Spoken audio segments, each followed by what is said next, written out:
Je suis Claire Vasseur. Je suis née à nouveau. Quand j'ai rouvert les yeux, je me suis retrouvée au domaine des Lefebvre le jour où ils choisissaient une épouse pour Étienne Lefebvre. La première chose que j'ai sentie était une odeur trop sucrée. J'ai levé les yeux et j'ai vu Rachel, la seconde épouse de mon père, qui s'approchait avec un bol de soupe sucrée. Elle arborait un sourire bienveillant. « Claire, bois ça.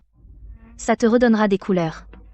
Il faut que tu sois présentable avant de rencontrer les aînés des Lefebvre. » J'ai fixé le bol, tous mes poils se sont hérissés. Dans ma vie antérieure, j'ai bu cette soupe sucrée droguée, et mon visage a rougi devant la famille Lefebvre. Je pouvais à peine prononcer un mot. Ils m'ont jugé frivole et j'ai perdu ma chance. Plus tard, j'ai été fiancée à un parent éloigné des Lefebvre, Julien Roche. Il était brutal, me battant et m'injuriant constamment. En 3 ans, comme ces 5 femmes avant moi, je suis morte dans un cimetière de miséreux. Et ma demi-sœur, Sophie Vasseur, a épousé un membre des Lefebvre sans aucun problème. Rachel a pris le contrôle des entreprises de la famille Vasseur. La branche principale des Vasseur a été ruinée par ces deux-là. J'ai enterré ma haine et j'ai posé un regard glacial sur Sophie à côté de moi. Ses traits ressemblaient frappamment à ceux de Rachel, surtout le grain de beauté au coin de l'œil quand elle souriait. Elles étaient presque identiques. Rachel n'arrêtait pas de me presser, bois avant que ça refroidisse. J'ai tendu la main vers le bol, mais je n'ai pas bu. Au lieu de ça, je me suis tournée vers Sophie et j'ai levé le bol.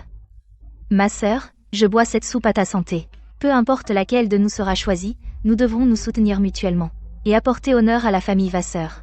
Sophie s'est figée un instant, c'était clair. Une lueur de panique a traversé ses yeux. Elle devait savoir que la soupe était trafiquée. Évidemment, elle a rapidement refusé d'un geste. Ne sois pas si polie, Claire. J'ai pris un petit déjeuner copieux, plus me ballonnerait. Et si je me ridiculisais tout à l'heure, je n'ai pas pu m'empêcher de rire. J'ai délibérément haussé la voix. Ne fais pas ça, ma sœur. Tu me dis toujours de manger plus, qu'une silhouette plus ronde sied mieux à une femme. Alors pourquoi ne veux-tu même pas goûter ? L'atmosphère dans la pièce s'est glacée instantanément. Mon père a froncé les sourcils et s'apprêtait à parler. Rachel s'est soudainement écriée « Oh !» et a délibérément frotté sa main contre le bord de la table. J'ai lâché le bol au moment précis. Le bol a heurté le sol avec un bruit sec. Des éclats ont volé partout. La soupe sucrée s'est répandue sur le sol. Rachel a instantanément pris un air vexé. Elle m'a fusillé du regard. « Claire, tu vas rencontrer tes aînés, pourquoi es-tu encore si négligente ? Et si ça avait éclaboussé ta sœur ? Et si cela retardait leur faste ?» En parlant, elle a attiré Sophie pour l'inspecter de près. L'inquiétude sur son visage m'a serré le cœur. Je suis restée là, fixant la soupe sucrée par terre. Je savais que ce n'était que la première étape. Je vengerais chaque tort de ma vie passée, un par un. Rachel, Sophie, et tous ceux qui m'avaient blessée, je n'en épargnerai pas un seul. Après que la soupe sucrée s'est renversée, Rachel s'affairait autour de Sophie, tandis que papa fronçait les sourcils et me réprimandait pour mon imprudence, puis nous a pressés de nous préparer pour le manoir Lefebvre. Sur le chemin du retour vers ma chambre, les vérités que j'avais ignorées dans ma vie antérieure remontèrent en moi comme une marée. J'ai enfin compris. Rachel n'avait jamais vraiment aimé mon père, Édouard. Elle s'est mariée dans la famille Vasseur uniquement pour prendre le contrôle de ses entreprises. Et Sophie, pendant des années, elle avait choisi exprès des vêtements criards pour moi, puis m'avait couvert le visage de rouge à joues, me donnant l'air d'un clown ridicule. Elle n'arrêtait pas de me rabaisser, et m'empêchait d'apprendre à gérer la maison, de peur que je lui vole sa chance et que je bloque leur chemin vers la haute société. Dans ma vie antérieure, je suis morte horriblement dans une fosse commune. La lignée principale de la famille Vasseur a été détruite. Elles avaient tout causé. J'ai serré les poings jusqu'à ce que mes ongles s'enfoncent dans mes paumes. La haine a déferlé en moi, mais je n'osais pas la montrer. Cette fois, je ne laisserai personne me contrôler. Je dois me protéger et reprendre le contrôle de la famille Vasseur. Je ferai payer cette mère et sa fille. J'ai enlevé la tenue que Rachel avait choisie pour moi, un ensemble criard jaune et vert. Puis j'ai sorti la simple robe en soie que grand-mère m'avait laissée. Le tissu était en coton et lin ordinaire, mais propre et net. J'ai aussi lavé le rouge épais sur mon visage et révélé mon teint naturel. Face au miroir, je me suis souvenu de grand-mère m'apprenant à écrire. Elle était un maître de la calligraphie. Elle disait que la calligraphie pouvait cultiver l'esprit et aider à se tenir debout par soi-même. J'ai déroulé ma feuille d'entraînement, saisi le pinceau, et commencé à écrire, trait après trait. Mon coup de pinceau était un peu rouillé, mais il portait ma détermination à recommencer. Madame Lefebvre était passionnée de calligraphie. C'était mon seul avantage. C'était aussi mon levier pour échapper à mon destin passé et épouser la famille Lefebvre. Je devais saisir cette opportunité, établir ma place, et mener ma vengeance, étape par étape. À l'aube du lendemain, Sophie et moi sommes partis pour le manoir Lefebvre. La première branche a envoyé Marthe pour nous. Elle avait servi les Lefebvre pendant des décennies. Elle était rusée et farouchement loyale envers les aînés de la famille. Son regard était acéré. Sophie portait une robe en soie ornée, ses cheveux chargés de bijoux. Elle n'arrêtait pas de retoucher son maquillage dans le miroir, de peur de paraître moins que parfaite. Je portais une simple robe en soie. J'ai enlevé les bijoux criards que Rachel m'avait fait porter, ne gardant qu'une simple épingle à cheveux en jade, simple et raffinée. J'ai engagé la conversation avec Marthe à propos du don de grand-mère pour la calligraphie et de l'écriture régulière au pinceau. Je ne m'en suis jamais vantée, mais j'ai partagé discrètement mes observations. Marthe avait semblé impassible, mais quand la calligraphie a été évoquée, ses yeux se sont illuminés, et elle a hoché la tête. Elle a même partagé les goûts de Madame Lefebvre. Son ton s'est réchauffé. Elle a jeté un coup d'œil à Sophie, trop habillée, puis à moi. Il y avait un nouvel intérêt dans ses yeux. Elle n'a rien dit, mais a tout noté. Je savais que quelqu'un d'aussi expérimenté que Marthe valorisait le vrai talent avant tout. Quelqu'un avec son expérience. Alors que nous approchions du manoir Lefebvre, j'ai contemplé ces grandes portes. Je me suis souvenu de ma vie passée. Ici, j'avais laissé passer ma chance et j'avais sombré dans la ruine. Cette fois, je ne répéterai pas mes erreurs. La leçon de grand-mère résonnait dans mon esprit, la calligraphie était plus qu'un art. C'était mon point d'appui dans cette famille puissante. Je devais m'accrocher à cette force et gagner la confiance des aînés Lefebvre. Une fois arrivés au manoir Lefebvre, Marthe nous a conduits au salon pour attendre. En nous éloignant de Sophie, elle m'a discrètement confié des choses sur les Lefebvre. Madame Lefebvre était le pilier de la famille. Elle avait aimé la calligraphie toute sa vie. Elle était sévère de nature, et valorisait avant tout un caractère irréprochable. Elle admirait les femmes de vrai talent et de savoir. Le fils aîné, Étienne Lefebvre, gérait les affaires principales malgré son jeune âge. Il était posé et perspicace, et n'aimait pas les femmes prétentieuses. Puis il y avait Victoire et son fils, Lucas. Ils convoitaient depuis longtemps le siège et la fortune, et complotaient en secret. Ils n'allaient pas manquer d'interférer dans cette sélection de la future Madame Lefebvre, pour imposer leur candidate. Mon cœur s'est serré. Dans ma vie passée, je ne savais que Rachel et Sophie m'avaient nui. Je n'avais jamais réalisé que la deuxième branche était impliquée. C'était bien plus profond que je ne l'imaginais. Peu après, les anciens des Lefebvre ont commencé à arriver. Le premier tour était un entretien individuel. Sophie a parlé la première. Sa voix était douce et gentille, elle jouait délibérément la dame distinguée et vertueuse. Chaque mot visait à flatter les anciens des Lefebvre. Elle a vanté la grandeur du manoir Lefebvre, puis a affirmé être experte en gestion domestique. Plusieurs anciens hochaient la tête, conquis. Quand mon tour est venu, je ne me suis pas efforcée de les flatter. Je me suis simplement levée avec calme, et j'ai répondu avec une parfaite aisance. Les anciens m'ont demandé ce que je pensais de gérer une maison riche et de diriger ses affaires. Je me suis appuyée sur ce que j'avais vu dans ma vie passée et sur ce que j'avais appris depuis ma renaissance. J'ai exposé mes vues avec clarté, sans flatterie ni recul. Quand la conversation est devenue animée, j'ai dit avoir étudié la calligraphie avec ma grand-mère. J'ai aussi mentionné connaître la passion de Madame Lefebvre. Mes mots étaient pleins d'un respect sincère. Les yeux de Madame Lefebvre se sont illuminés. Elle m'a tout de suite demandé quel style je pratiquais. J'ai répondu à chaque question. L'approbation se lisait sur son visage. À côté d'elle, Étienne m'a aussi dévisagé un instant. Il y avait moins de distance dans son regard, et plus de reconnaissance. Le premier tour s'est achevé. Sophie et moi avons avancé sans difficulté. Mais j'ai clairement vu la manière dont Sophie me regardait était pleine de jalousie. Sur le chemin du retour du manoir Lefebvre, Sophie ne m'a pas dit un mot de tout le trajet.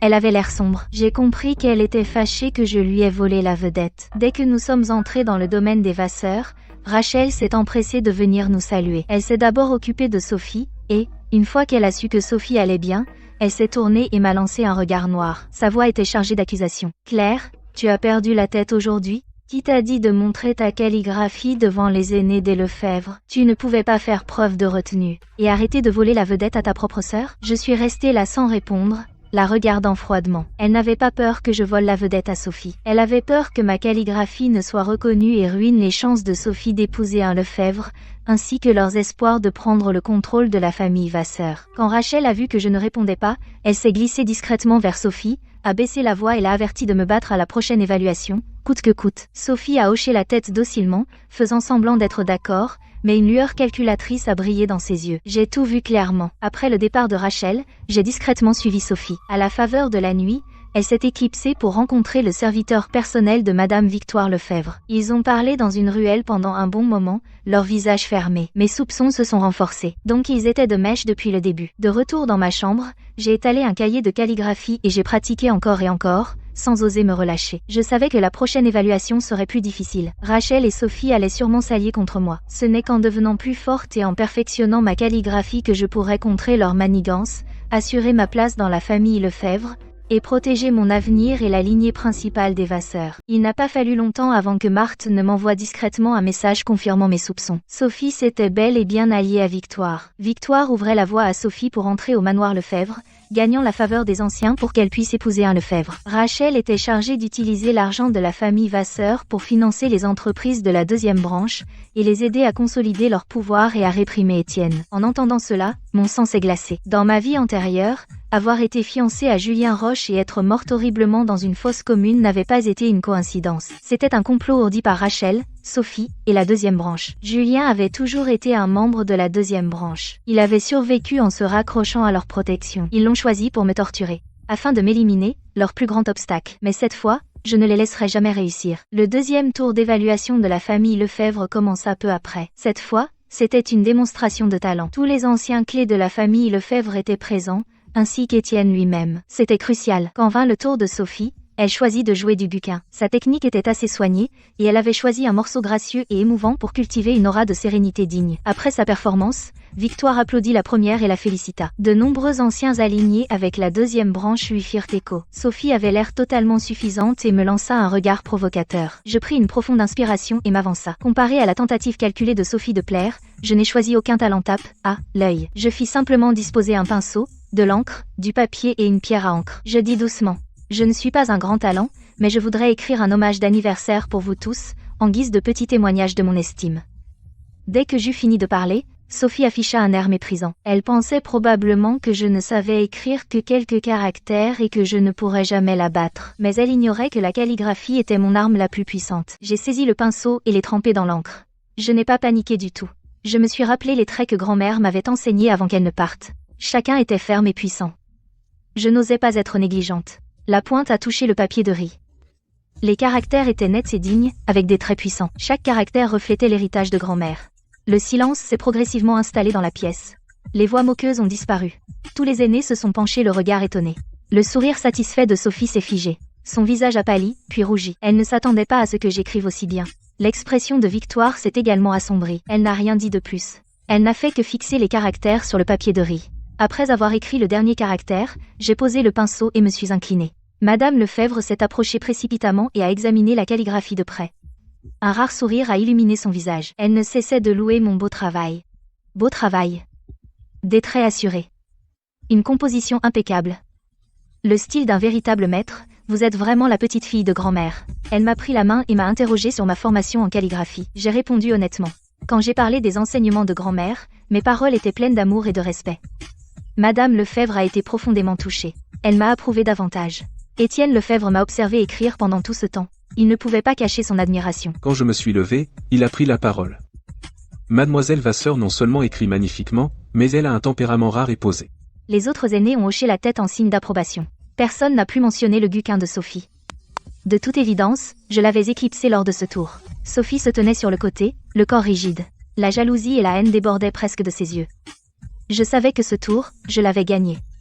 Mais il n'en resterait pas là. Après la démonstration de talent, j'ai clairement senti l'hostilité de Rachel et Sophie. J'étais déjà sur mes gardes. J'étais extrêmement prudent dans mes affaires, ne leur laissant aucune prise pour me nuire. Pourtant, elles ont encore trouvé un sale coup. Quelques jours plus tard, la famille Lefebvre a organisé sa 3e évaluation. Nous devions passer une demi-journée au manoir Lefebvre pour être évalués sur notre gestion domestique. Pendant une pause, je suis allée au salon de côté pour prendre le thé. J'ai posé mon sac de voyage sur la chaise à côté de la table et j'ai prêté une grande attention à tout ce qui m'entourait. Peu après, Sophie a prétendu ne pas se sentir bien et est venue s'asseoir près de moi dans le salon de côté. Elle a fait la conversation avec moi de temps en temps, mais ses yeux ne cessaient de se tourner vers mon sac. Je savais exactement ce qu'elle manigançait. Elle s'apprêtait à passer à l'action. J'ai délibérément fait semblant de ne pas m'en rendre compte et je me suis levée pour chercher de l'eau, la laissant seule près de la table. Je ne suis pas allée loin. Je me suis tenue à une courte distance, la gardant dans le coin de mon œil. Comme prévu, dès que je me suis éloignée, Sophie a rapidement sorti une épingle à cheveux ornée de bijoux de sa robe. Quand personne ne regardait,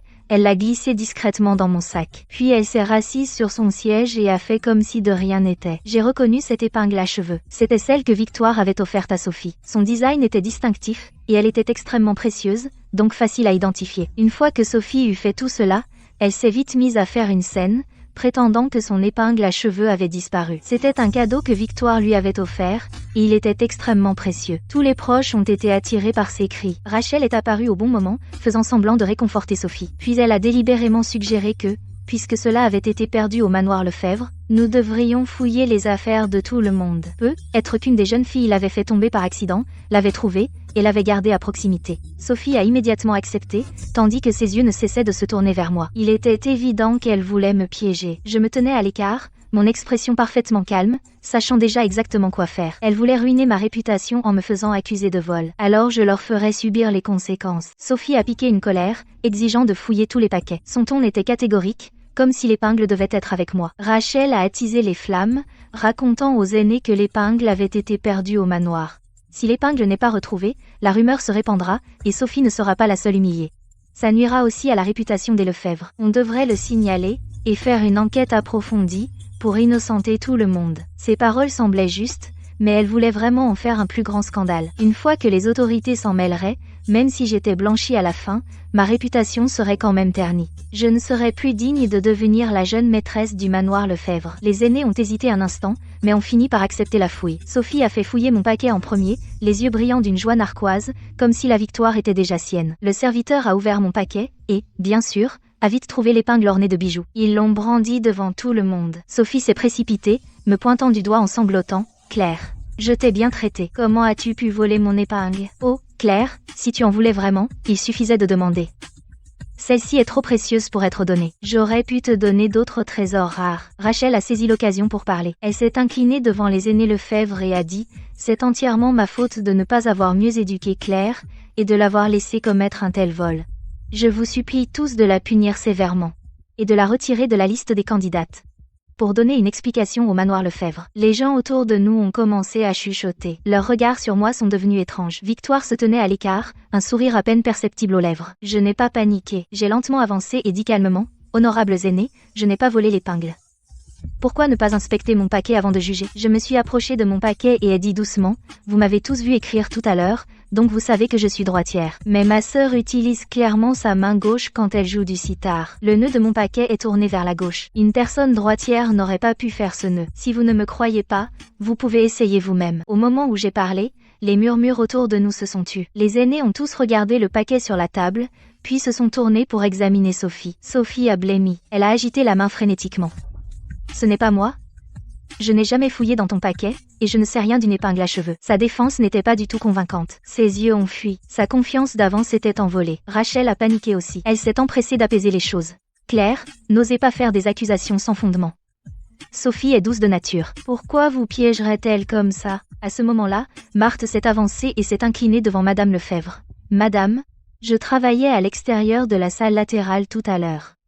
Je l'ai vu de mes propres yeux. » Mademoiselle Sophie s'est approchée du paquet de Mademoiselle Claire, pendant que Mademoiselle Claire allait chercher de l'eau, et l'a fouillé. Je n'y ai pas prêté attention sur le moment, mais maintenant que j'y pense, Mademoiselle Sophie a dû y glisser l'épingle à ce moment-là. Marthe était la gouvernante de longue date du manoir Lefebvre, connue pour être calme et fiable. Tout le monde dans la famille Lefebvre faisait confiance à ce qu'elle disait. Madame Lefebvre est entrée dans une rage folle. Son visage s'est assombri tandis qu'elle fusillait Sophie du regard. « Dis-moi la vérité. Est-ce que tu as délibérément mis l'épingle à cheveux dans le paquet de Mademoiselle Claire pour la piéger ?» Sophie a tremblé violemment. Elle s'est mise à genoux et a balbutié, incapable de parler. Les larmes coulaient sur son visage, mais elle n'osait plus se défendre. Rachel a encore essayé de plaider pour elle, mais Madame Lefebvre l'a coupée sèchement. « Tu as encore le culot de plaider pour elle ? Tu as laissé ta fille faire une chose aussi vile. Ton favoritisme ne pourrait pas être plus évident. » Heureusement, Mademoiselle Claire était intelligente. Sinon, est-ce que toi et ta fille ne l'auriez pas piégée et ruiné sa réputation ? Madame Lefebvre a ordonné une enquête complète. Bientôt, ils ont trouvé les autres domestiques en train de balayer les jardins et ont appris toute l'histoire. Ils ont confirmé que Sophie avait agi sur les ordres de Rachel et m'avait délibérément piégée. Après ce qui s'est passé, la réputation de Sophie a été complètement ruinée. Plus personne ne la respectait. Quant à moi, non seulement j'ai prouvé mon innocence complètement, mais j'ai gagné des éloges pour mon sang-froid et mon intelligence, gagnant le respect de tout le monde au manoir Lefebvre. Le complot de Rachel et Sophie avait encore échoué, mais je savais que ce n'était que le début. Il ne s'arrêterait jamais là. La décision finale de la famille Lefebvre était prise. Après que Madame Lefebvre et Étienne en ont discuté,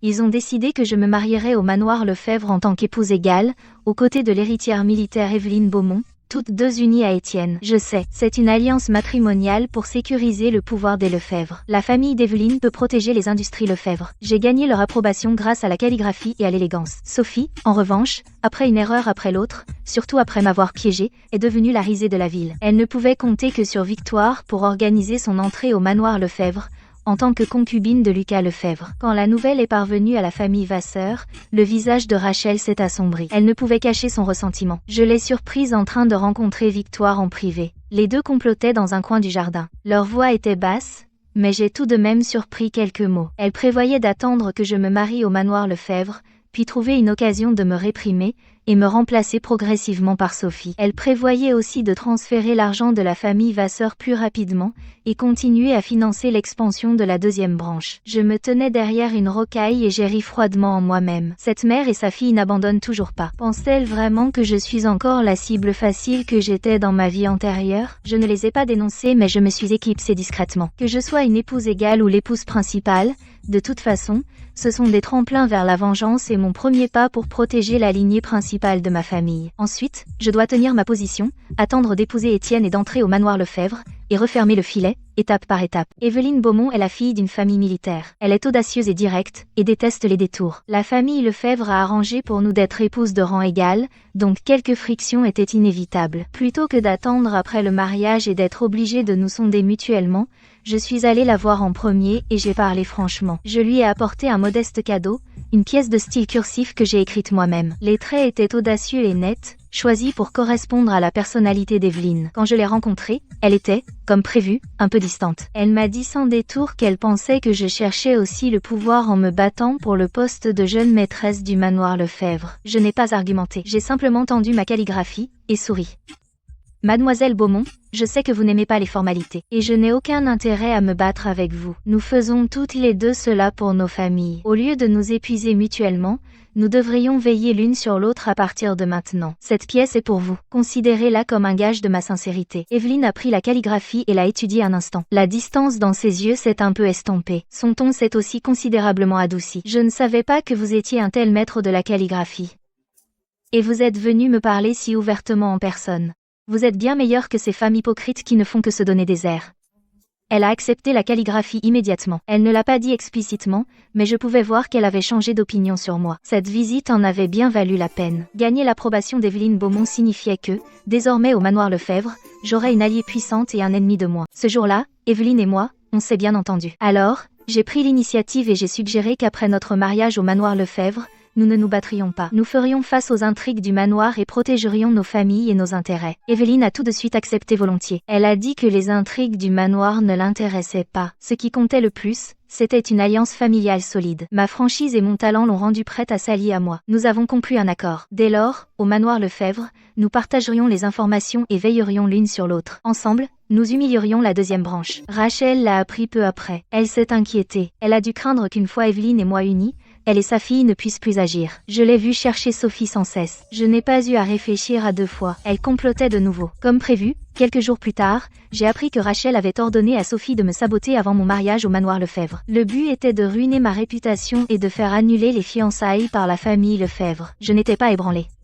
J'avais déjà subi ça. Mais cette fois, j'étais prête. Si elle voulait jouer, je jouerais le jeu. Mais cette fois, elles seraient les seules à perdre. Rachel et Sophie Vasseur ont agi vite. En quelques jours, des rumeurs ont couru dans la capitale disant que je n'avais aucune morale, que j'avais couché en secret avec un domestique, et que j'étais de mauvaise vie. Je n'étais pas digne de m'allier au manoir Lefebvre. Les rumeurs sont devenues plus vicieuses. Même mes proches sont venus questionner papa. Toute la maison a été prise de panique. Bien que papa ne m'ait jamais ouvertement blâmé, l'inquiétude se lisait sur son visage. Je savais que si je ne mettais pas fin aux rumeurs rapidement, mes fiançailles pourraient être annulées, et ma réputation et celle de ma famille détruite. Mais je n'ai pas paniqué. Au lieu de cela, j'ai résolu de laver mon honneur une fois pour toutes lors de notre banquet. Le jour du banquet, j'ai invité plusieurs calligraphes renommés de toute la ville. Une fois tout le monde assis, j'ai déroulé le papier et broyé l'encre devant tout le monde, et j'ai écrit l'ode à l'étude en style régulier. Mon coup de pinceau était ferme, ma composition impeccable. Les maîtres l'ont loué les uns après les autres. Pendant que tout le monde en discutait, J'ai demandé au maître de témoigner pour moi. La calligraphie révèle le caractère. J'avais pratiqué avec grand-mère depuis mon enfance, j'ai donc été élevée avec un caractère intègre, rien à voir avec la femme infâme de ces rumeurs. Les maîtres vénéraient déjà la calligraphie de grand-mère,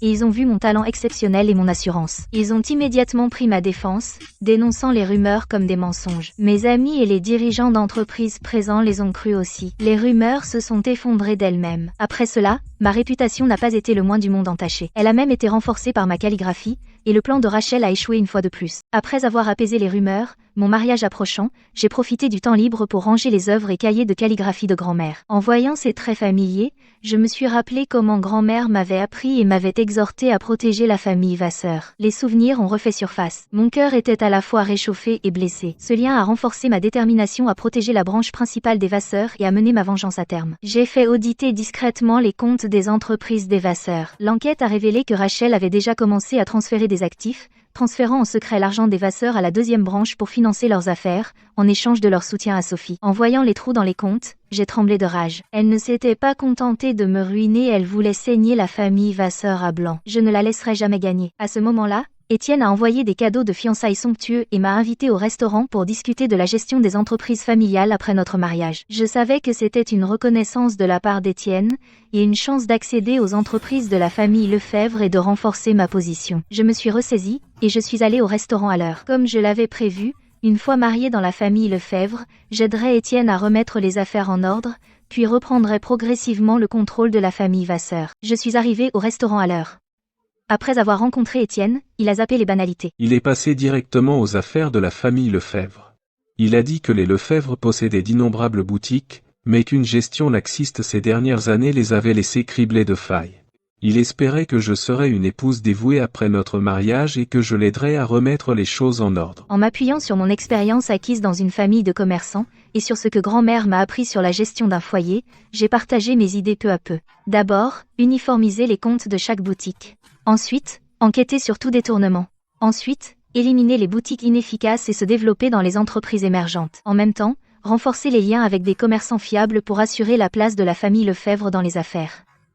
Mes arguments étaient clairs et bien structurés, et mes idées bien à moi. Étienne a écouté avec une grande attention. Il a hoché la tête à plusieurs reprises, son approbation devenant plus évidente dans ses yeux. Vers la fin de notre conversation, il a évoqué les récentes manœuvres de la deuxième branche. Il a admis que la famille Lefebvre était divisée en factions. Victoire et Lucas convoitaient depuis longtemps la fortune familiale et menaient des actions en coulisses. Après mon mariage dans la famille, il espérait que je fasse équipe avec lui et Evelyne pour renforcer la première branche et réprimer la deuxième branche. C'était exactement ce que je voulais. J'ai accepté avec joie sur le champ.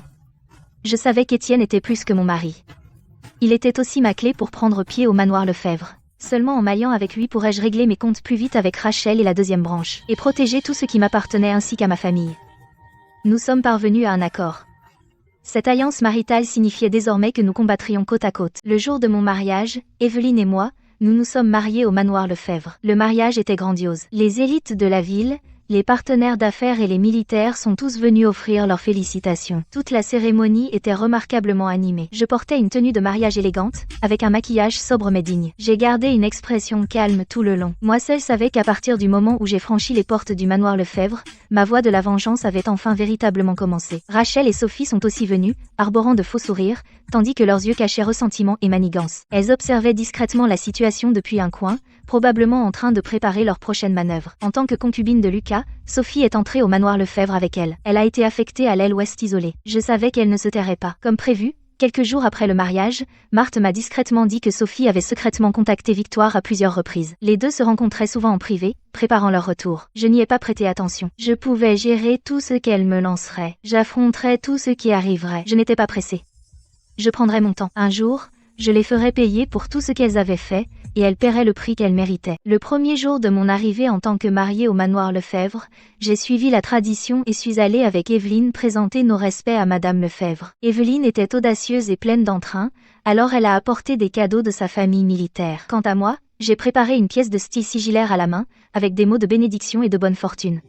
Son style était digne et imprégné d'histoire, parfaitement adapté au goût d'une aînée, tout en mettant en valeur mon talent en calligraphie. Madame Lefebvre a accepté la calligraphie et l'a examinée de près assez longtemps. Un sourire satisfait s'est répandu sur son visage. Elle m'a complimenté encore et encore pour ma prévenance. Elle a dit que mon style sigillaire avait un peu du style de ma grand-mère. Elle a immédiatement sorti un précieux cahier d'exercices qu'elle avait gardé pendant des années et m'a exhorté à m'entraîner pour perpétuer l'art de la calligraphie. Obtenir l'approbation de Madame Lefebvre m'a enfin permis de souffler. Cela signifiait une protection supplémentaire au manoir Lefebvre. La nouvelle est rapidement parvenue à Rachel. Elle était consumée par la jalousie. Être que me voir m'installer si bien au manoir Lefebvre l'a rendue incapable de se retenir plus longtemps. En quelques jours, j'ai remarqué que les servantes autour de moi agissaient étrangement. Elles se montraient toujours furtives. Le thé et les repas qu'elles apportaient avaient aussi un goût étrange. Je savais exactement ce qui se passait. Rachel a dû soudoyer l'une d'elles pour qu'elle trafique ma nourriture et me rende malade, afin que je sois incapable de gérer les affaires familiales, donnant une ouverture à Sophie. Quand j'ai remarqué le comportement étrange de la servante, je ne l'ai pas dénoncé. J'ai fait semblant de ne rien savoir, et j'ai bu le thé drogué devant elle. Rachel devait penser que son plan avait marché pour que je la prenne sur le fait, et l'empêcher de me manipuler à nouveau. Peu après avoir bu le thé, j'ai fait semblant de tomber malade dans la cour de Madame Lefebvre. Mon visage a pâli, tout mon corps s'est affaibli, et je pouvais à peine tenir debout. Madame Lefebvre a paniqué immédiatement. Elle a envoyé chercher un médecin et a ordonné une enquête approfondie. Après avoir pris mon pouls, le médecin a dit qu'on m'avait administré un léger sédatif. Ce n'était pas mortel, mais cela laissait le corps faible et l'esprit lent. Marthe a saisi l'occasion pour dire à Madame Lefebvre qu'elle avait remarqué que la servante agissait bizarrement ces derniers temps, rencontrant souvent des gens en secret. Madame Lefebvre était furieuse et a ordonné un interrogatoire sévère. La servante n'a pas pu le supporter et a avoué peu après. Rachel l'avait payé pour trafiquer ma nourriture et ma boisson. Une fois la vérité révélée, Madame Lefebvre était furieuse. Elle a condamné l'audace de Rachel. Comment ose-t-elle comploter au manoir Lefebvre? Elle a interdit à Rachel d'entrer librement au manoir Lefebvre et a sévèrement puni la servante. Puis elle l'a chassée du manoir Lefebvre. Après cela, tout le monde au manoir Lefebvre a vu le vrai visage de Rachel. Personne n'a osé prendre son parti à nouveau. J'avais déjoué une autre crise et assuré ma place au manoir Lefebvre. Après avoir déjoué les complots de Rachel, je me suis consacrée à aider Étienne à gérer les affaires de la famille Lefebvre. J'étais méticuleuse de nature. Une fois aux commandes, j'ai d'abord organisé les comptes de chaque boutique Lefebvre. Je les ai vérifiés un par un. J'ai vite découvert de nombreuses irrégularités. La plupart étaient causées par la deuxième branche qui détournait des fonds à des fins personnelles. J'ai compilé tous les problèmes que j'ai trouvés et je les ai remis à Étienne. Il était absolument furieux. Il a immédiatement ordonné un audit complet, récupéré les fonds détournés, et puni les serviteurs impliqués. Il a aussi remplacé plusieurs gérants placés dans les magasins par la deuxième branche. Evelyne était également occupée. Elle a utilisé les relations militaires de sa famille pour ouvrir la voie aux nouvelles entreprises Lefebvre. Elle nous a ouvert de nombreuses portes et obtenu plusieurs grands projets industriels. Nous trois, Étienne, Evelyne et moi, travaillons ensemble. Chacun jouait son rôle, et les affaires Lefebvre devenaient plus prospères chaque jour. Juste à ce moment-là, Sophie Vasseur a recommencé à semer la zizanie. Elle a semé secrètement la discorde au manoir Lefebvre, en répandant des rumeurs disant que je maltraitais les domestiques et que j'accaparais toute l'autorité. Elle a délibérément terni ma réputation au manoir. Heureusement, Evelyne était franche de nature. Quand elle l'a entendu, elle a confronté les domestiques qui répandaient les rumeurs et les a interrogés sévèrement. Elle a dévoilé le complot de Sophie et a rapporté ses actions à Madame Lefebvre. Madame Lefebvre a ordonné que Sophie soit confinée dans l'aile ouest. Elle avait interdiction de sortir à volonté. Cela devrait lui servir de leçon. On a appris que Sophie était confinée à la maison. Je n'ai pas baissé ma garde une seconde. Je connais trop bien cette mère et sa fille. Plus elles sont frappées,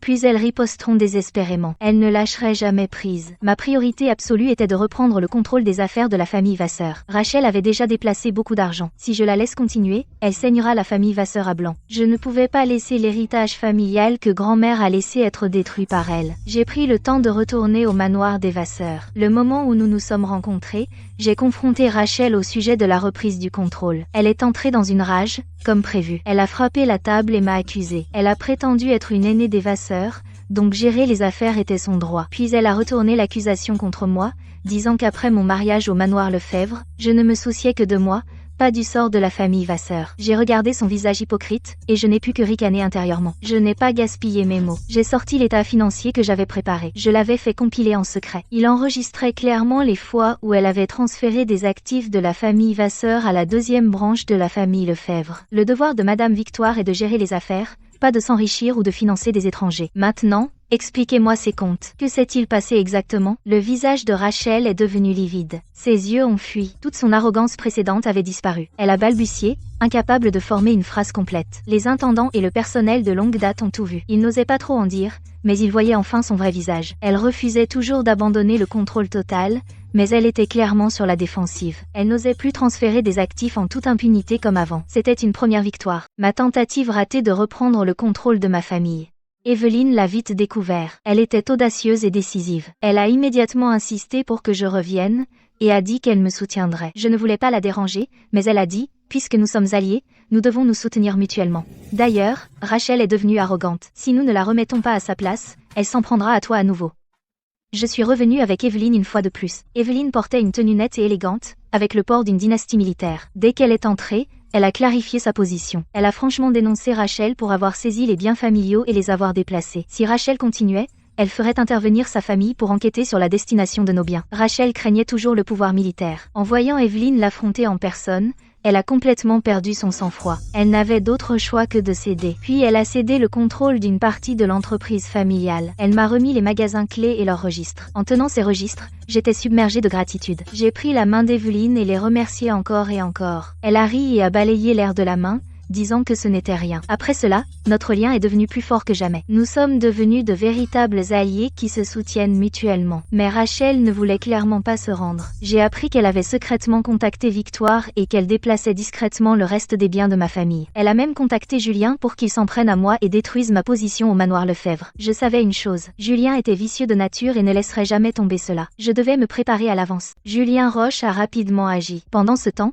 chaque fois que je quittais le manoir Lefebvre pour superviser mes affaires, je me sentais suivie. Leurs pas étaient furtifs. Ce devait être un envoyé de Julien. Il me suivait pour m'enlever. D'abord, pour me forcer à abandonner le contrôle des affaires de ma famille, et ensuite, pour ruiner ma réputation, afin que je perde toute position au manoir Lefebvre. Je n'ai pas paniqué. Au contraire, j'ai délibérément ralenti le pas. Après quelques rencontres, j'ai découvert qui était le suiveur. Ensuite, j'ai envoyé discrètement un message à Evelyne, lui demandant d'envoyer des hommes de confiance pour me soutenir. Evelyne était efficace. Elle a constitué l'équipe aussitôt. Ils se sont embusqués sur mon chemin de retour. Ce soir-là, je venais de sortir de la boutique quand des hommes masqués ont bloqué mon chemin. C'étaient les hommes de Julien. Sans un mot, ils ont essayé de m'enlever. Mes alliés cachés ont surgi aussitôt. Les deux camps se sont rapidement affrontés. Peu après, les hommes de Julien ont été maîtrisés, et même Julien, qui les dirigeait depuis sa cachette, a été pris la main dans le sac. J'ai livré Julien directement aux autorités. Je pensais que cela éliminerait enfin la menace. Mais la deuxième branche a agi avec une rapidité stupéfiante. Ils ont manœuvré en coulisses toute la nuit,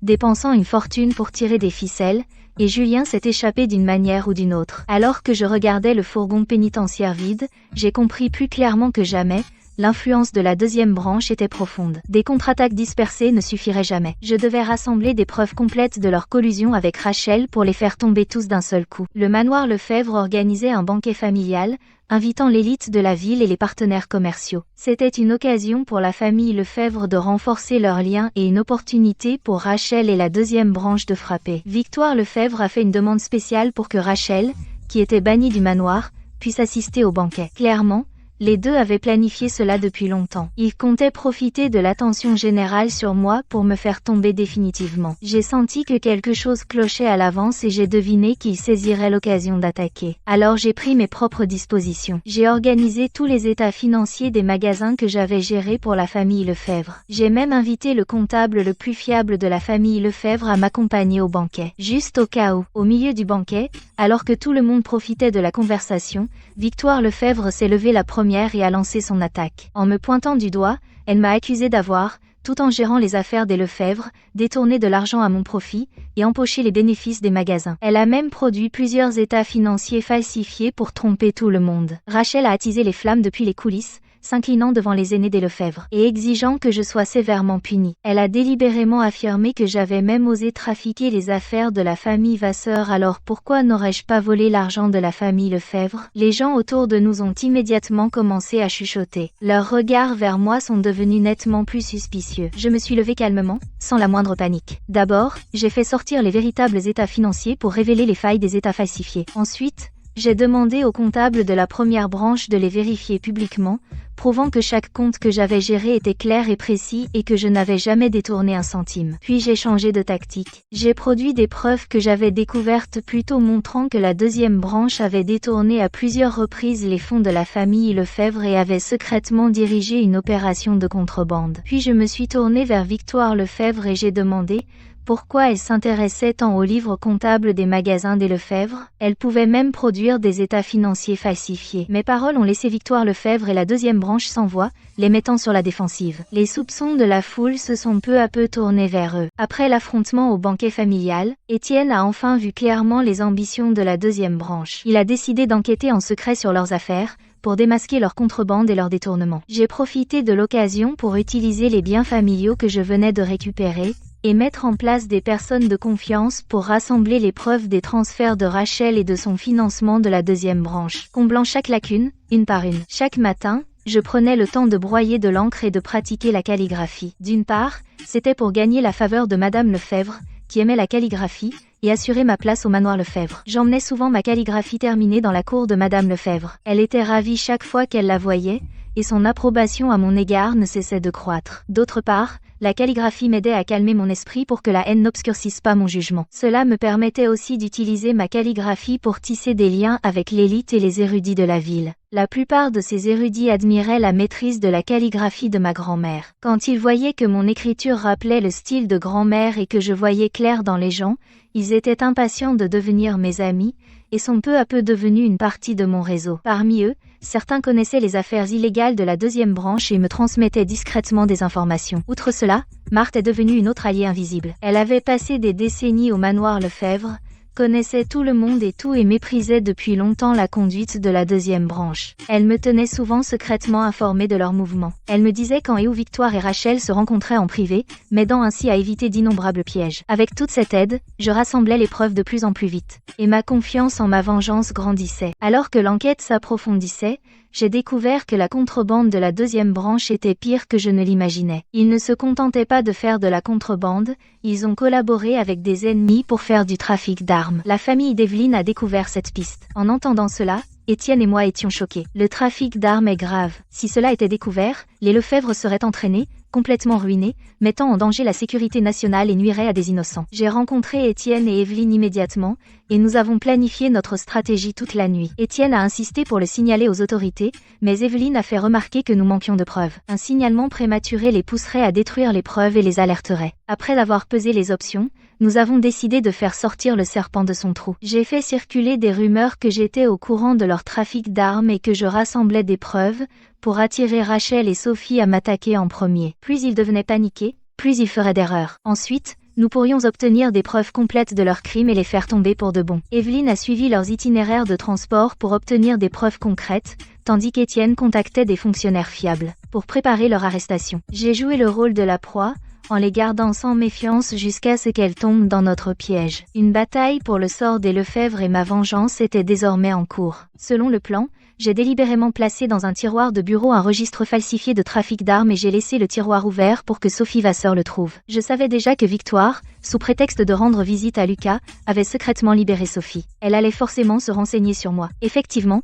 peu de temps après, Sophie a utilisé la livraison de médicaments à Lucas comme excuse pour s'introduire dans mon bureau. Elle a fouillé discrètement à la recherche de quelque chose et a tout de suite repéré le registre. Alors qu'elle l'a pris et l'a feuilleté, son visage est devenu livide. Ses mains ont commencé à trembler. Elle était clairement terrifiée, craignant que je révèle les crimes de la deuxième branche. Elle n'a même pas eu le temps de le remettre en place. Elle est sortie précipitamment et a immédiatement tout raconté à Rachel et Victoire. Je me suis cachée derrière la porte et j'ai tout vu parfaitement clairement. Je n'ai pu que ricaner intérieurement. Elles sont tombées dans le piège, comme je l'avais prévu. Après que Rachel et Victoire ont appris la nouvelle, elles ont paniqué, comme prévu. Elles se sont réunies le soir même pour planifier leur réponse. Par Marthe, j'ai appris qu'elles craignaient que je remette les preuves aux autorités. Alors elles ont décidé de frapper les premières en m'accusant de conspirer avec des ennemis étrangers et de divulguer les secrets d'affaires des Lefebvre. Elles feraient retomber toutes les accusations sur moi et me feraient exécuter. Cela réglerait tout et les sauverait, elle et la deuxième branche. Mais après avoir entendu tout cela, je n'ai pas paniqué. Au contraire, j'ai poussé un soupir de soulagement. Plus elles se précipitaient désespérément, plus elles risquaient de révéler une faille. Cela rendrait notre plan beaucoup plus facile à exécuter. Sous prétexte de son d'anniversaire, Victoire a organisé un autre banquet familial au manoir Lefebvre. Prétextant la fête d'anniversaire, la liste des invités incluait des chefs militaires et des hommes d'affaires. C'était encore plus grandiose que le précédent. Rachel et Victoire ont choisi ce moment pour frapper, espérant utiliser l'influence de tous pour que les accusations contre moi soient définitives et ne me laissaient aucune chance de me rétablir. Ils avaient préparé leurs soi-disant témoins à l'avance, et fabriqué des lettres prétendant que j'avais comploté avec des puissances étrangères. Ils l'avaient clairement planifié depuis longtemps. Au milieu du banquet familial, Victoire s'est levée la première. D'une voix sévère, elle m'a accusé d'aider des puissances étrangères et de divulguer les secrets d'affaires de la famille Lefebvre. Elle a même délibérément révélé des détails des affaires de la deuxième branche, prétendant que je l'avais fait pour mon gain personnel aux dépens de ma famille et de mon pays. Au moment où elle a fini de parler, toute la salle a été secouée par la stupeur. Les officiers militaires sont immédiatement devenus solennels, et tous se sont tournés vers moi. Rachel a suivi de près, sortant les lettres falsifiées, et présentant sa cause en larmes à tout le monde. Elle a prétendu qu'elle avait remarqué mon comportement suspect depuis longtemps, et que j'avais ignoré ses avertissements répétés. Elle a supplié Étienne et Madame Lefebvre de me punir sévèrement, et de me livrer aux militaires, pour préserver l'honneur de la famille. Sophie s'est également avancée comme témoin. Elle a embelli son histoire, prétendant m'avoir vu rencontrer des étrangers suspects. Chaque mot qu'elle a prononcé était absolument certain, comme si j'avais vraiment commis un crime monstrueux. Face à leur alliance des trois contre moi, et au regard interrogateur de la foule, je suis restée parfaitement calme, et n'ai fait aucune tentative pour me défendre. Je savais que plus je devenais affolée, plus il serait facile de tomber dans leur piège. Je devais rester calme, pour déchirer leurs mensonges un par un, et laver mon honneur. Une fois que Sophie eut fini de parler, je me suis levée lentement. Mon regard calme a balayé Victoire, Rachel et Sophie. Puis j'ai entamé ma réfutation. Je n'ai pas d'abord défendu mon innocence. J'ai plutôt produit les preuves que j'avais préparées. J'avais fait mener une enquête. Cela incluait les comptes et les lettres prouvant qu'ils avaient soudoyé les témoins. Ils mentionnaient clairement les sommes versées aux témoins, et leurs dépositions préparées. J'ai fait circuler les preuves. Puis j'ai dit froidement, ce soi-disant témoin a été acheté à prix d'or par vous. Son témoignage n'est pas fiable. Quant à cette lettre falsifiée, peu importe à quel point l'écriture a été imitée, on peut encore en trouver les défauts. Le comptable du domaine et les experts en calligraphie peuvent tous attester que ce n'est pas mon écriture. Ensuite, j'ai produit ce que j'avais rassemblé plus tôt.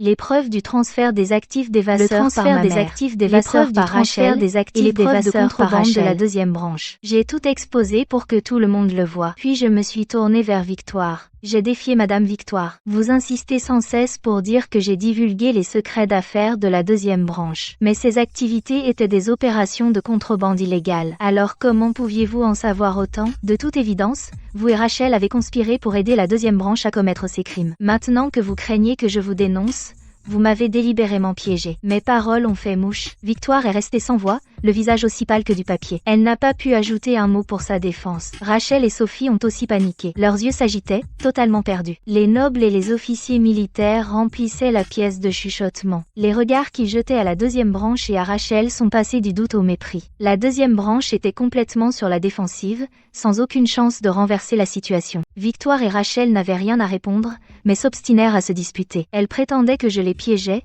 et ont essayé d'impliquer Evelyne et Étienne, en insistant que nous avions conspiré ensemble. Mais leurs excuses n'ont pas porté. Tout le monde avait déjà vu la vérité. Personne ne voulait les croire. À ce moment-là, Evelyne se leva, une épaisse liasse de preuves à la main, et s'avança devant la foule. D'une voix ferme, elle dit « J'ai aussi la preuve que la deuxième branche a vendu des armes et a comploté avec des ennemis étrangers. Cela inclut leurs itinéraires de transport, les relevés de transactions et les lettres qui les lient à ses ennemis. C'est irréfutable. » Il n'y avait plus aucune place pour les excuses. Tout en parlant, elle remit les preuves aux militaires et à Madame Lefebvre. Après l'avoir lu, les officiers ont dit qu'ils enquêteraient immédiatement. Madame Lefebvre entra dans une colère noire. Elle frappa le sol de sa canne, pointant Victoire et la deuxième branche. Elle tremblait de rage. Comment osez-vous? Vous avez comploté avec des ennemis étrangers, et vendu des armes. Vous avez ignoré la sécurité de la famille Lefebvre, et trahi les intérêts de la nation. La famille Lefebvre n'a pas de traîtres comme vous.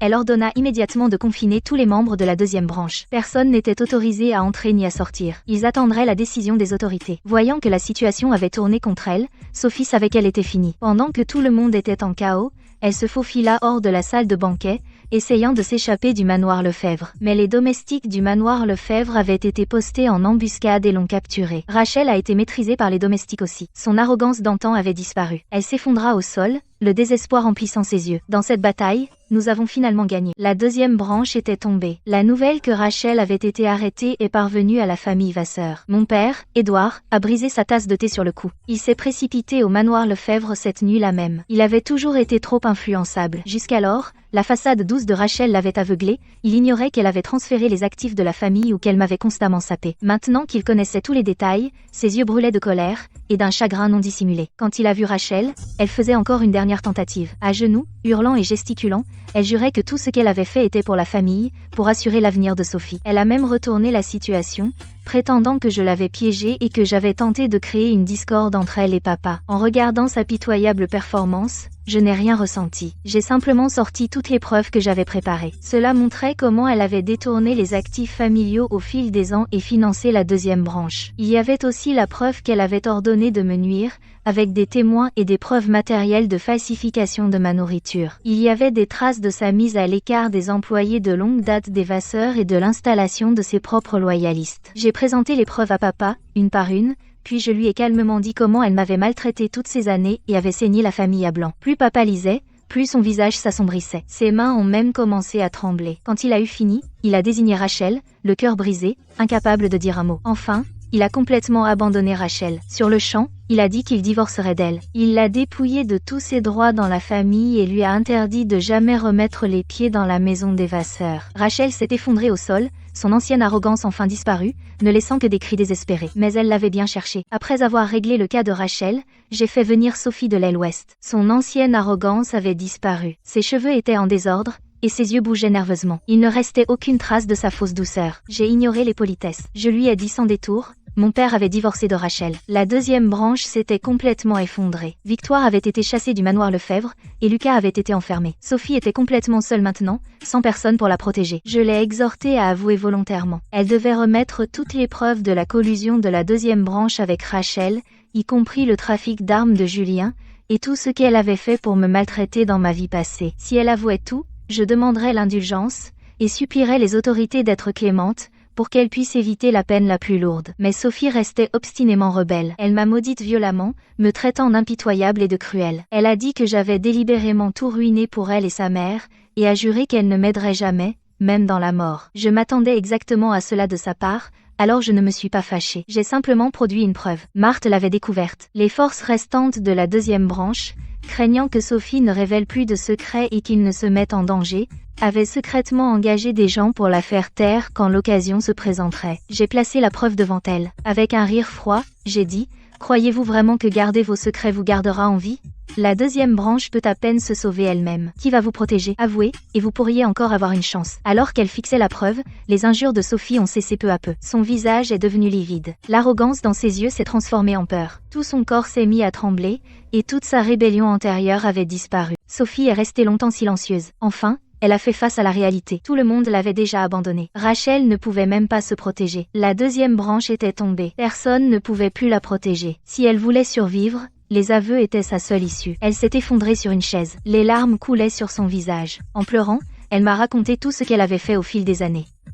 Le regret imprégnait sa voix, mais aussi le ressentiment. Elle a volontairement sorti le grand livre complet qu'elle avait caché sur elle. Il enregistrait clairement la contrebande de la deuxième branche, l'évasion fiscale, et tous les détails des pots de vin aux fonctionnaires. Il contenait aussi la preuve du transfert de la fortune de la famille Xu petit à petit, vers la deuxième branche. Toutes les transactions étaient intégralement consignées. En plus de cela, elle a révélé la cachette de Julien, un domaine secret que la deuxième branche avait laissé il y a des années. Julien s'y était caché depuis sa fuite. J'ai réprimé le tumulte en moi et j'ai noté chaque mot de ses aveux. Avec le grand livre et les preuves qu'elle a remis, j'ai constitué un dossier complet de preuves et je l'ai immédiatement envoyé à Étienne et Evelyne. J'ai discuté des prochaines étapes avec eux. Cette fois, tous ceux qui m'avaient blessé paieraient le prix qu'ils méritaient. Une fois qu'Étienne a eu toutes les preuves, il s'est allié à la famille d'Evelyne et a mobilisé l'armée pour une vaste répression. D'abord, ils ont saisi toutes les entreprises de la deuxième branche. Cela incluait leurs boutiques et entrepôts. Même leurs repères de contrebande secrets ont été fouillés de fond en comble. Ils ont trouvé des piles de marchandises de contrebande et d'argent sale,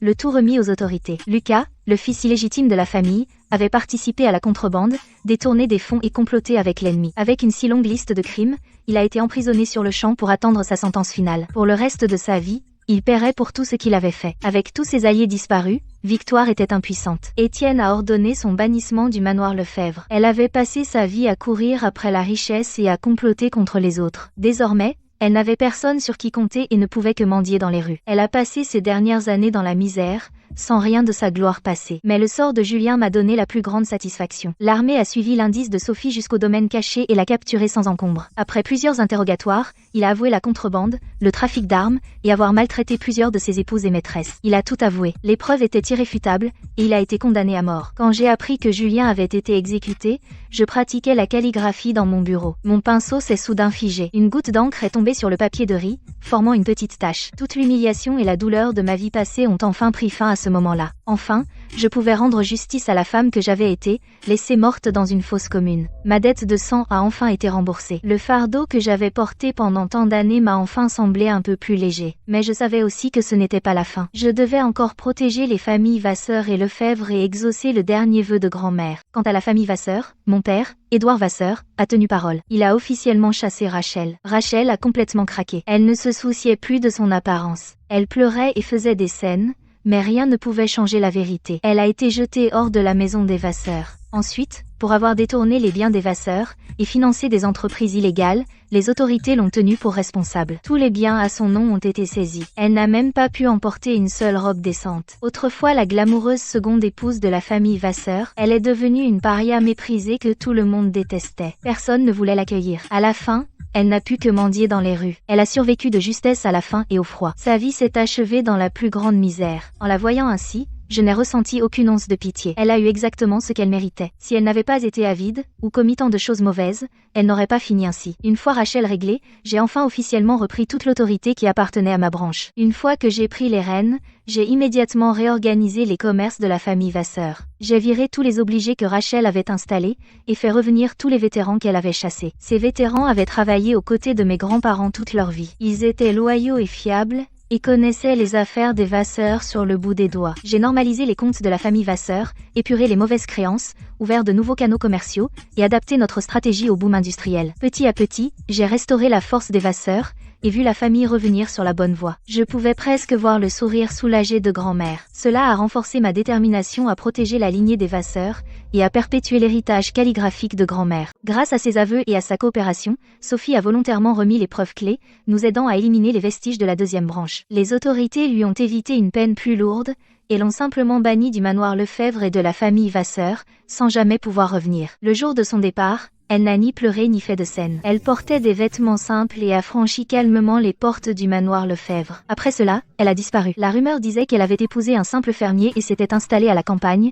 à cultiver et tisser. Elle menait une vie campagnarde humble et paisible, sans aucun moyen de retourner dans la haute société. Son arrogance et ses manigances d'antan avaient disparu. Quant à ce qu'elle est devenue, je n'y ai pas vraiment réfléchi. Chacun doit répondre de ses actes. C'était le destin qu'elle méritait. Après avoir traversé la tempête, le manoir Lefebvre a purgé toutes les factions internes. La première branche a pris fermement le contrôle de toutes les entreprises, et la position d'Étienne Lefebvre est devenue de plus en plus solide. La réputation de la famille Lefebvre s'est lentement rétablie. Grâce à mon sang-froid et à mon intelligence, à mon sens des affaires exceptionnelles, et à mon don pour la calligraphie, j'ai gagné le respect de tous au manoir Lefebvre. Même les anciens domestiques me respectaient sincèrement. Un jour, Madame Lefebvre m'a convoquée dans ses appartements. Elle m'a prise par la main et a dit « Claire, tu es intelligente et compétente, et posée de nature. Tu peux gérer les entreprises familiales, et transmettre l'art de la calligraphie. Tu es une jeune femme rare et exceptionnelle. Désormais, le manoir Lefebvre est à toi pour le gérer. » Au moment où j'ai pris la gestion domestique, j'ai su au fond de mon cœur que j'avais enfin assuré ma place au manoir Lefebvre. Enfin, j'avais assez de pouvoir pour protéger tout ce qui m'était cher. Après avoir pris en charge la gestion domestique au manoir Lefebvre, je n'ai pas brusqué les choses. J'ai plutôt remis de l'ordre dans la maison, pas à pas. D'abord, j'ai passé en revue les effectifs, et vérifié soigneusement les antécédents de chacun. J'ai renvoyé tous les domestiques achetés par la deuxième branche et prêts à trahir. Je n'ai gardé que les personnes loyales et compétentes, et redéfini les tâches et les règles de chacun. Fini la paresse et les luttes internes. J'ai aussi refondu les registres de dépenses du manoir Lefebvre, éliminant les dépenses superflues, et en répartissant les fournitures judicieusement. Le manoir Lefebvre a pris un esprit entièrement nouveau. Tout le monde était enfin uni. Il n'y avait plus de lutte factionnelle. Madame Lefebvre voyait tout cela, et était de plus en plus satisfaite de moi jour après jour. Elle louait souvent mes compétences devant tout le monde. Pendant ce temps, je devais encore superviser les 2 entreprises familiales. J'étais debout de l'aube au crépuscule, pourtant je me sentais plus ancrée que jamais. Étienne, Evelyne et moi nous sommes répartis le travail. Étienne a défini la direction générale. Evelyne a mis à profit les relations militaires de sa famille pour nous ouvrir des portes et étendre notre réseau industriel. Je me suis occupée des comptes internes et à normaliser nos opérations. Ensemble, nous travaillons d'un seul bloc. Nous avons développé des entreprises légitimes pas à pas, en nous lançant dans le textile, les céréales, l'huile et d'autres domaines. À cette époque, les femmes d'affaires faisaient déjà face à une lutte difficile. Beaucoup de gens chuchotaient dans mon dos, disant qu'une femme comme moi ne pourrait jamais gérer les 2 entreprises familiales. Mais j'ai refusé de me laisser influencer par les commérages. Mon aptitude prouvait à briser leurs préjugés. Avec un instinct aiguisé et une discipline minutieuse, j'ai agrandi les 2 entreprises familiales de plus en plus. Notre commerce s'est étendu à toute la ville. Je suis devenue connue en tant que femme d'affaires éminente. J'ai gagné la reconnaissance et le respect de mes pairs. Peu importe à quel point j'étais occupée, je n'ai jamais cessé de m'entraîner. J'ai aussi gardé à l'esprit le souhait de grand-mère, transmettre ses compétences en calligraphie. Après un certain temps de préparation, j'ai décidé d'organiser une exposition de calligraphie. J'allais exposer des œuvres que j'avais copiées et créées au fil des ans, ainsi que les précieux cahiers de modèles et manuscrits que grand-mère avait laissés. Cela honorerait grand-mère et perpétuerait son art. Une fois que la nouvelle de l'exposition s'est répandue, les maîtres calligraphes et l'élite des affaires de la ville, ainsi que des officiers militaires, tous sont venus y assister. L'événement était vraiment animé. J'ai placé les manuscrits de grand-mère à l'endroit le plus en vue. Chaque pièce était étiquetée avec son contexte. J'ai raconté à tous la maîtrise et l'héritage de grand-mère. Après que de nombreux maîtres les ont vus, ils n'ont cessé de louer la calligraphie de grand-mère. Ils ont aussi reconnu mon désir de préserver son art. Mon travail couvre les styles réguliers, courants et sigillaires. Il avait les compositions équilibrées de grand-mère, ainsi que mon propre style. Des traits audacieux et puissants, libres et précis, ont valu les éloges des maîtres. Beaucoup ont même demandé un échange de calligraphie. J'ai profité de l'occasion pour tisser de nombreux liens et jeter les bases des affaires des 2 familles. Madame Lefebvre est venue spécialement pour voir l'exposition. Elle a contemplé l'œuvre de grand-mère et la mienne,